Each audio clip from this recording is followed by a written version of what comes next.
Jesus profetizou em Mateus 24:2 que não ficaria pedra sobre pedra em Jerusalém. E essa profecia começou a se cumprir no ano 70 depois de Cristo, quando o general romano Tito cercou e destruiu a cidade de Jerusalém, incluindo o segundo templo. Esse evento foi um marco na história judaica, significando o fim do culto sacrificial e a dispersão do povo judeu. Ao longo dos séculos, Jerusalém enfrentou diversas guerras e mudanças de domínio. Após a destruição pelos romanos, a cidade foi reconstruída e controlada por diferentes impérios. E eu vou começar falando sobre o Império Romano e Bizantino, que foi do ano 70 a 638 depois de Cristo. Após a destruição do templo, Jerusalém tornou-se uma cidade romana. No século IV, com a conversão de Constantino ao cristianismo, tornou-se um centro cristão, mas ainda sob domínio romano-bizantino. Depois foi o domínio islâmico em 638 a 1099 depois de Cristo. O califa Omar conquistou Jerusalém, permitindo a presença cristã e judaica. Durante esse período foram construídas a Cúpula da Rocha e a Mesquita de Al-Qaisa.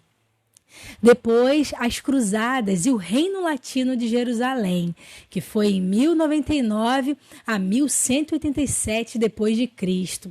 Os cruzados cristãos tomaram a cidade, matando milhares de muçulmanos e judeus. Jerusalém tornou-se sede de um reino cristão até a reconquista muçulmana por Saladino. Depois foi para o domínio islâmico novamente, em 1187 a 1517 depois de Cristo. Saladino restaurou a cidade ao controle muçulmano, permitindo a presença de diversas religiões. Seguindo para o Império Otomano, que foi em 1517 a 1917. Jerusalém permaneceu sob domínio otomano por 4 séculos. Esse período viu relativa estabilidade, mas também negligência econômica. E, por último, o mandato britânico, em 1917 a 1948 depois de Cristo. Bem, após a Primeira Guerra Mundial, os britânicos assumiram o controle da Palestina, permitindo a imigração judaica, que intensificou os conflitos com os árabes. A criação do Estado de Israel, em 1948, marcou um novo capítulo. Após a Segunda Guerra Mundial e o Holocausto, a ONU aprovou a partilha da Palestina. Jerusalém foi dividida entre Israel, que foi a parte ocidental, e Jordânia, a parte oriental, incluindo a Cidade Velha.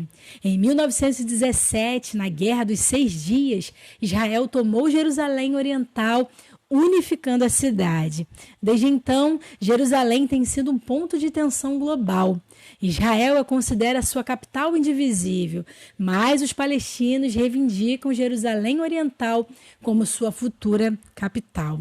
Conflitos continuam envolvendo questões religiosas e territoriais, e do ponto de vista teológico, Jerusalém continua sendo central na escatologia bíblica. A rejeição de Cristo pelo povo judeu abriu caminho para a salvação dos gentios, conforme está escrito em Romanos 11.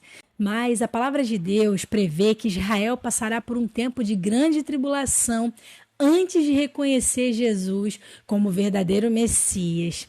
Muitos judeus ainda aguardam um Messias político e militar, e as profecias bíblicas nos revelam que um falso Messias enganará muitos antes da segunda vinda de Cristo. Assim, Jerusalém segue sendo o centro do drama profético mundial. E antes da grande tribulação acontecer, preste bem atenção nisso, Jerusalém vai passar por um caos, que é o resultado da batalha de Gog, que é a profecia de Ezequiel 38 e 39. Essa profecia nos fala de um cerco contra Israel, até que se manifeste um homem do pecado, que é o anticristo, que para eles vai ser o falso Messias. E ele vem para estabelecer a nova ordem com o mundo e também com Israel durante 7 anos. Essa batalha de Gog tem vários desdobramentos, mas o propósito divino é destruir as nações que se levantam contra Jerusalém, tentando impedir o seu propósito de reunir o seu povo novamente e permitir a chegada do anticristo, para que aconteça a grande tribulação.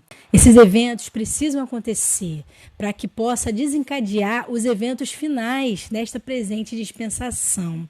Então, Cristo retornará para estabelecer o seu reino eterno. E diante de tudo isso, a Igreja de Cristo deve permanecer vigilante e firmada na verdade da palavra.